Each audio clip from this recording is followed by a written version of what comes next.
Good morning, everybody, and let's take our seats. Thank you very much.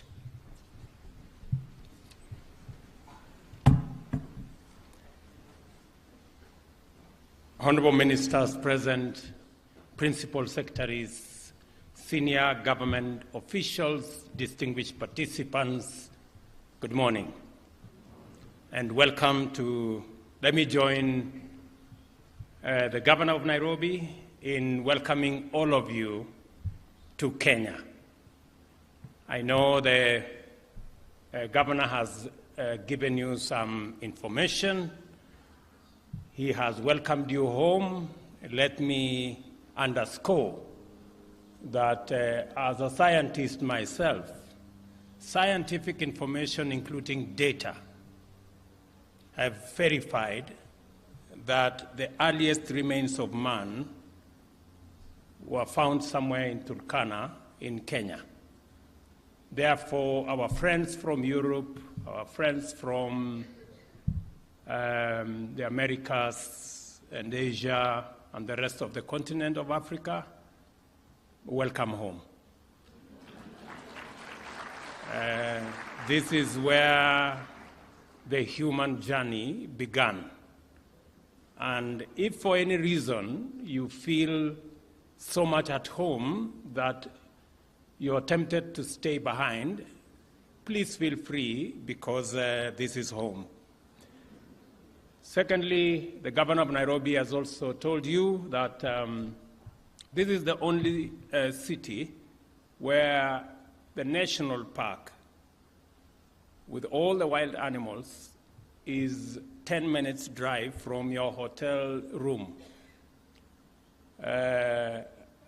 Let me just maybe add to the information that he has given that sometimes the lions and the other wild animals, sometimes they break off from the fence. So if you meet a lion on the street, please be careful, because it is not domesticated, it is wild.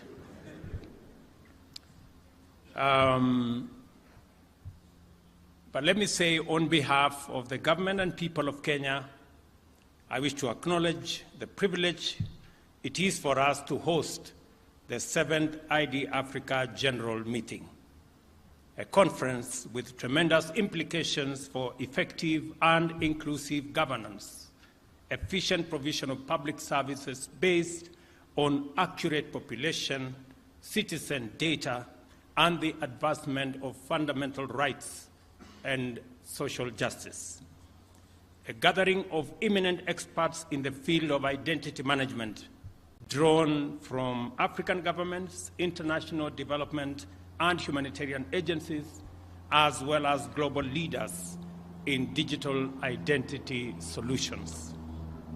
This is an event of monumental significance by all accounts, and I am immensely delighted to be here. And on behalf of the people of Kenya, I extend a warm welcome to all our visitors from Africa and the rest of the world. Please do feel at home and endeavor to find the time to experience our magnificent country and its delightful attractions that will make for a memorable stay, including what Governor Sakaja said.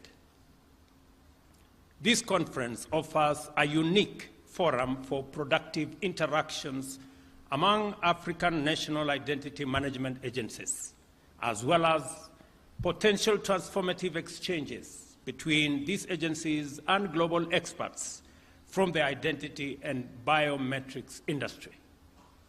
I have been impressed by the latest identity management innovations on display, and I believe that they constitute a significant indicator of this exposition's transformative potential. We consider sound identity management to be essential to the integrity of the state, because we recognize its immediate implication for the effective management of our democracy, society, and the management of our economy as well.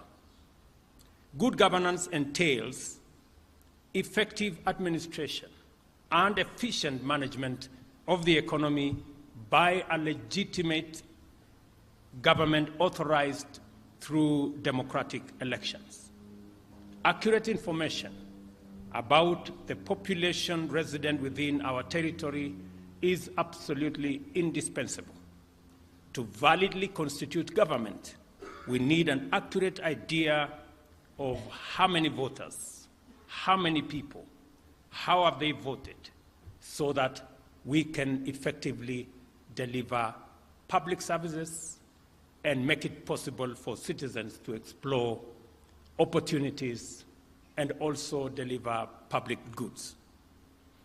The government also needs accurate information on essential attributes of citizens and other residents of a country in order to provide them with services and otherwise allocate resources for their benefit with a measure of efficiency and accuracy.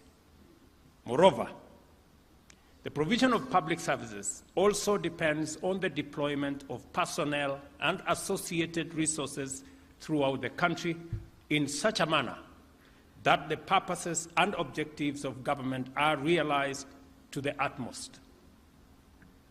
Transactional efficiency in the provision of public as well as private goods and services depends on a capacity to establish the identity of agents and quickly and accurately in that matter. In recognition of these imperatives, Kenya has established a strong track record of sound identity management practices anchored on a national population register that is underpinned by the maintenance of a shared fingerprint biometric system. The register captures the data of adult citizens, residents of foreign nationals, refugees, as well as other protected persons. Aside from this, Kenya also maintains a robust civil and vital statistics registration system. The government has instituted measures to ensure 100% registration of births and services and births and deaths by 2026. Aside from the overarching purposes of national identity management system, Kenya has specific objectives for pursuing this critical undertaking. Article 12 of our Constitution sets out the entitlement of every citizen to rights, privileges, and benefits of citizenship, and to a Kenyan passport and any document of registration or identification issued by the state to all our citizens. The state is therefore committed by implication to the full implementation of these clear constitutional provisions without any question or delay or any other excuse. In addition, these constitutional imperatives is aligned with the United Nations Sustainable Development Goals, and more specifically SDG 16.9, under peace, justice, and strong institutions to provide legal identity for all, including free birth registration. And I am very happy. I was particularly impressed and fascinated by the presentation of Colin Howell, a great professional, and his journey across our continent and what he has, the kind of expertise he has been able to bring to bear on our identity infrastructure, including the Kenyan one. And I want to say just two things. Even as you go through this very important conversation, and as you bring our professionals, experts, scientists, designers into this space so that we can chart the way into the future together, including all the expertise that come and have worked with us, I want you to pay special attention to two fundamental things. Number one, we are investing as a continent, and specifically as a country, about 30% of all our resources in education, training, and research. And because of that huge investment, we are developing a human capital. And about 30 million Africans join the labor market after undergoing various levels of education. I would ask that even as we develop the expertise around this field, even as we work with professionals and experts and designers, we have millions of young people, talented, tech-savvy in our continent that can be trained, that can work with experts from the rest of the globe. And in a very short time, we should be able to not only do what Colin Howell is doing by Africans in Africa, but we can also begin the journey to export that talent to other parts of the world.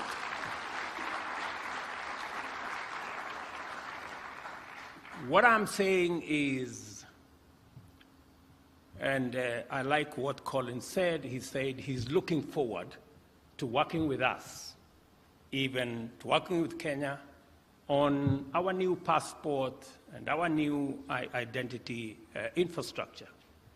The only caveat I will give to him is that it will be possible for us to work with you only if you're willing to work with our young people, our experts, our designers, so that we can be able to pass on the experience that is developing, the scientific knowledge that is developing, so that the young people we are developing in our continent can also contribute their talent, their ideas, and their suggestions into the identification infrastructure of the future. I am a great believer that any scientist, any designer, any professional, any leader is judged not just by what they accomplish, but by the mentorship they do to the next generation.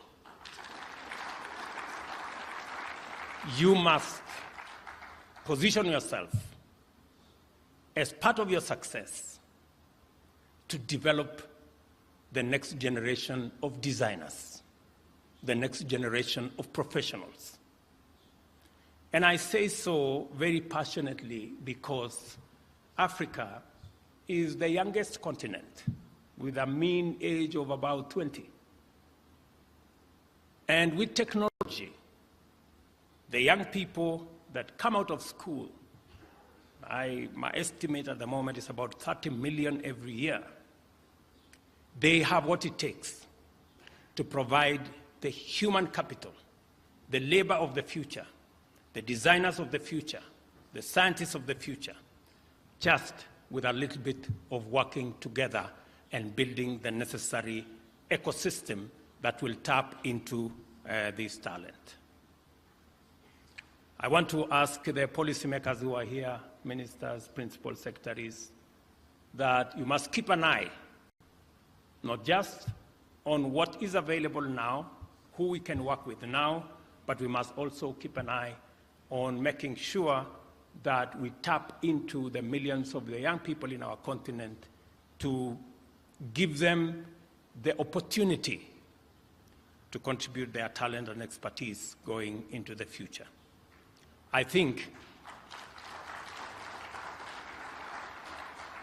it will be the greatest appreciation for those who have assisted us to come this far, that we can give back and get young designers from Africa to help design IDs and identification documents in Europe, America, Asia, and all the other places that have been very kind to us to assist us in what we have been doing.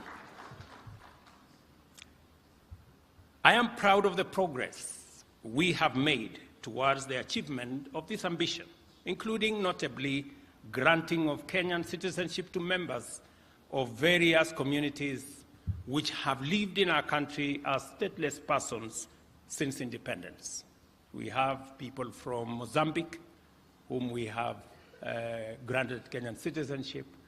We have people from Pemba, whom we have had to grant them citizenship. We have other communities that we are considering because we believe the globe is continuously getting integrated. We are even working with the UN agencies to see some of our refugees who can then be considered for citizenship in Kenya, because we appreciate that continuously we are living in a global village and all of us must be able to work together towards a homogeneous society. Our identity management system is the bedrock on which Kenya's financial, revenue collection, telco, social security, universal health, and other voter registration systems are built. Consider the country's celebrated leadership in the mobile phone penetration and mobile money penetration ecosystem. These achievements, including the globally acclaimed M-Pesa, stand upon the robust foundation of our national identity management system and the whole ecosystem around technology. We have embarked on a national program to digitize government records and information and automate public service provision to enable Kenyans access government services from the comfort of their homes using their devices. The aim is to significantly cut down transaction costs and minimize opportunities for corruption by eliminating unnecessary bureaucracy and also increase transparency in government and efficiency in the provision of government service. Over the past year, we have increased the number of services available. We have increased the number of services available on the digital platform from 320 to 5,000 and intend to cover all services that Government of Kenya provides. And I think we have identified close to 7,000 services. All of them should be available on a digital platform by the end of this year, so that citizens, from the comfort of their homes or their offices, can interact with government, can access government services in an efficient, effective, timely manner without unnecessary bureaucracy. Because of this ambition, Kenya is among the earliest of its continent's peers to establish a policy framework for data protection, which includes comprehensive legislation and regulations to safeguard privacy and personal data. I know it's a big concern. People don't want their medical records, they do not want their personal data to be abused or to be used by people who are unauthorized. And that is the reason why we have a comprehensive data protection legislation that provides security for the use of data that is available on the digital platform for people who are only authorized to access that information. And I saw our Director General of Data, she's here, a very efficient lady, but she's also tough. I sometimes find people complaining that she has taken steps against them. Continue doing the good job, madam. You have my support. With a sound policy ecosystem in place, we are ready to execute our leap into a brave new world and become a fully fledged digital country and economy. Our identity registration and management journey together with all the experiences and achievements along the way, demonstrate that properly considered and rationally executed identity management solutions can and do catalyze a country's socio-political and economic transformation, thereby empowering people to exercise their rights, access services, participate in affairs of their nation, perform their obligations, and pursue opportunities that are available in their countries. This is how sustainable development happens.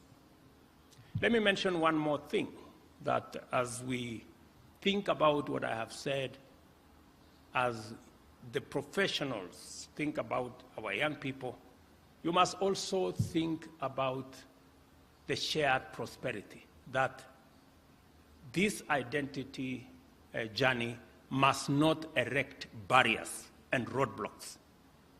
It must just serve the good purpose of identity for ease of movement, so that using agile technology and identity systems, we can be able to make it much more easy for people to travel, for people to cross borders, because they are easily identifiable, and we can easily separate the good guys from the bad guys.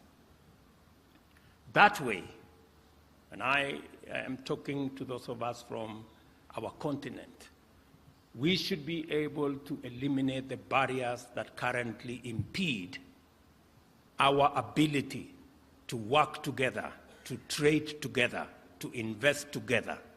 We all know that the level of intra-Africa trade has been impeded by our inability to work together. As you work on these digital identity management systems, you must be sensitive to the fact that Africa is lagging behind in matters of trade between ourselves. Our identity ecosystem must facilitate us to actualize the tenets and the principles of the Africa Continental Free Trade Area that provides us an opportunity to trade, to increase intra-Africa trade from currently less than 10% to where Europe and the rest of Asia and the Americas are around 50, 60%.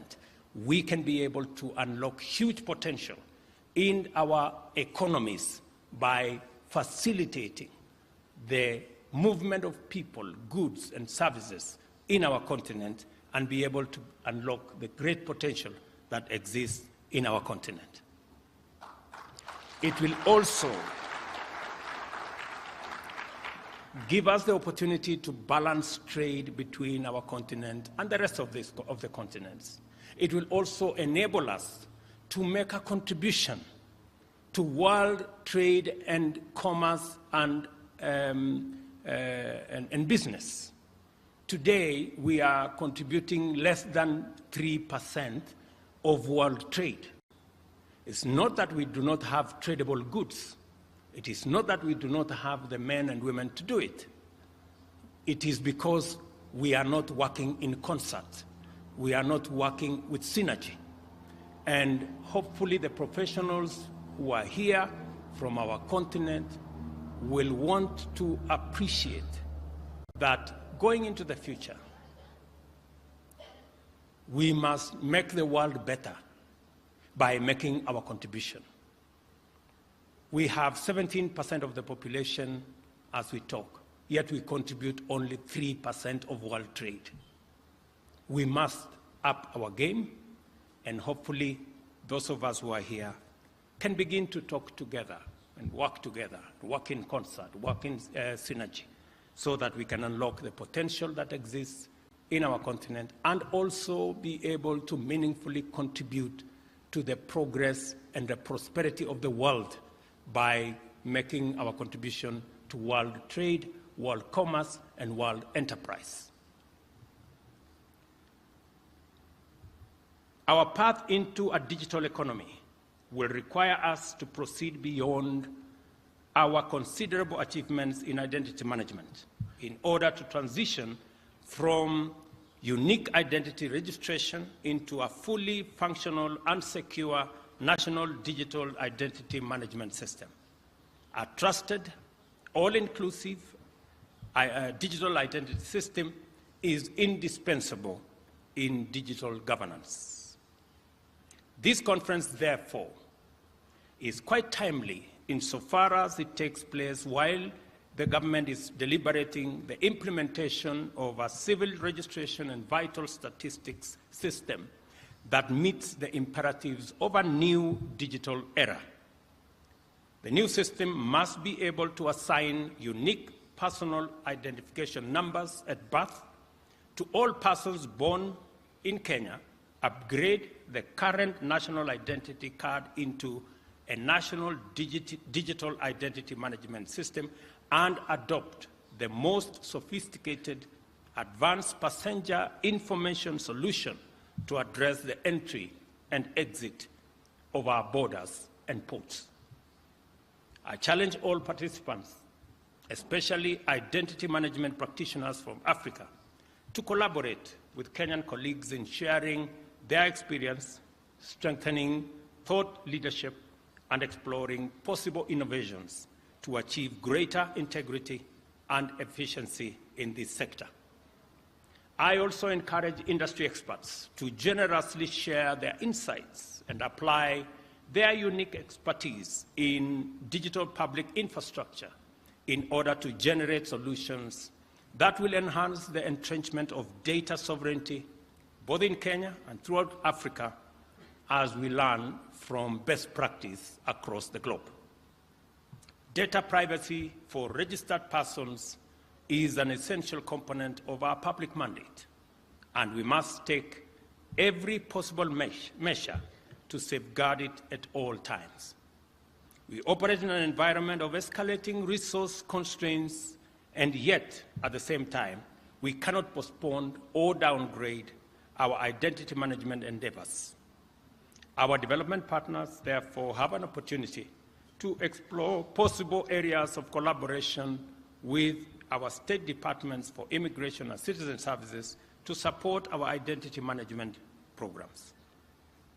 And I want to say here that we're looking at all options when we are discussing resource constraints, among them public-private partnerships, joint ventures, and other interventions that will bring the private sector to provide public service in a manner that is affordable and in a manner where there is shared outcomes, shared profits, and bringing the expertise and professionalism of the private sector into the delivery of public goods and services.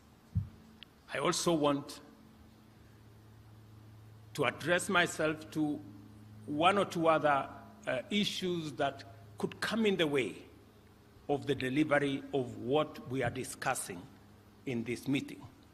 Climate change is a huge component of what influences the availability, the deployment of public goods and services.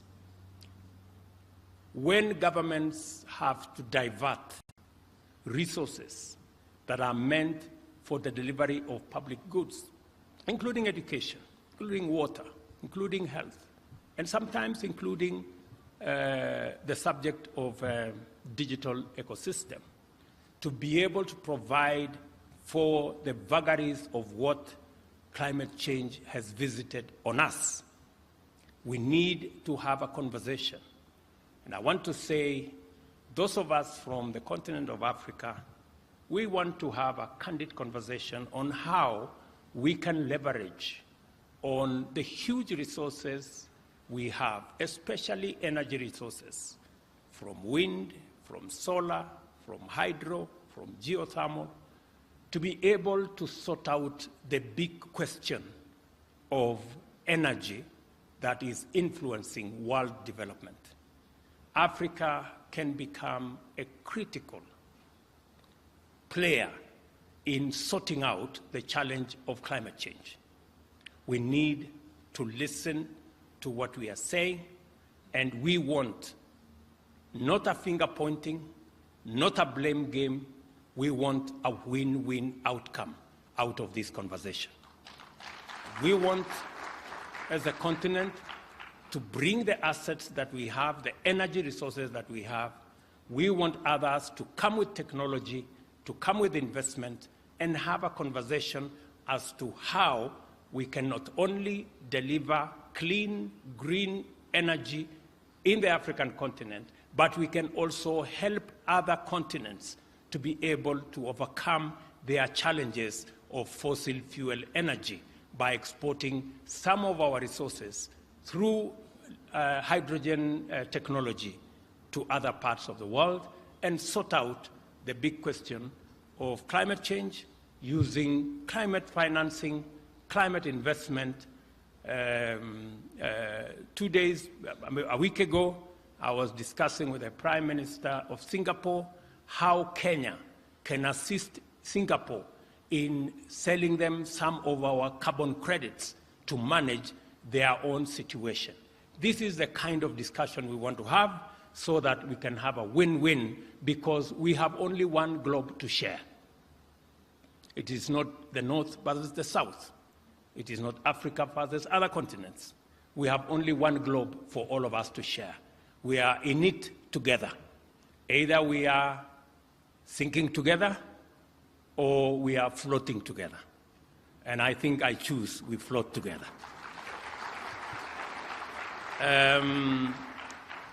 I also want to tell our good friends who are partners with us, we appreciate the investment and the opportunity to work with others in our continent. And it's the right thing to do. It's also good for us to know that Africa is the continent of the future. By 2050, a quarter of the world's population will be living in Africa. We will have developed a very big market. It is the youngest continent with a GDP of 3.5 trillion. We are currently consolidating, as African leaders, we are consolidating Africa into a single market. In fact, through the Africa Continental Free Trade Area, Africa will be the largest single market by 2050 in the world. Any business person, any entrepreneur, any technology provider must know where the future is for you to begin to make the necessary investments and to begin to have the necessary network for you to have yourself properly positioned in the continent of the future.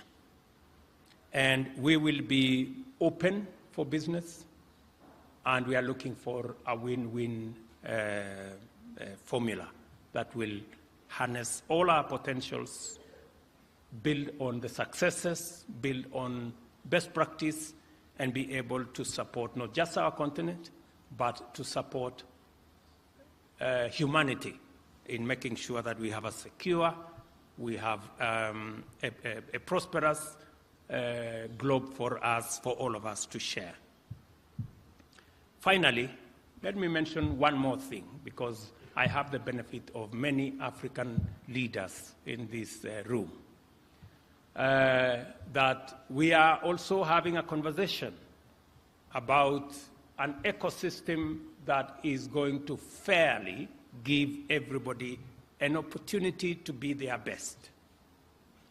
We will be discussing in Paris shortly the international financial system and a new deal that will bring lenders and borrowers together. Because the lender cannot do without the borrower, and the borrower cannot do without the lender. But there must be a mutual win-win outcome for it to be sustainable. That's the conversation we will be having to discuss a new international financial system that gives opportunity for every part of the world. At the moment, our very considered view is the current international financial system is rigged against some, where other sovereigns access international financial resources at less than 1%, others access with more than 10%. When you are trying to deliver public goods, you cannot do it in a system where one pays 100 times more than the other. And we are not asking for a financial system that favors anybody. We are asking for a fair one that gives everybody a chance. This is the conversation we are going to have, and I am very happy that the people who will work with us, even as you think about identity, you must also know that we share one globe, and we are all on the same side. Once more, I affirm my profound delight at being able to participate in this timely, appropriate, and fundamentally transformational conference.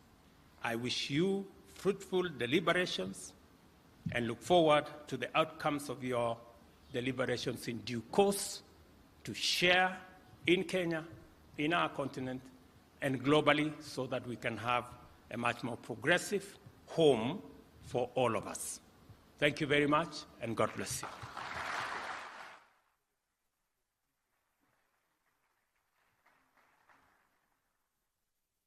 Come on, one more round of applause for His Excellency. Asante sana Mheshimiwa Rais kwa hiyo hotuba. And we only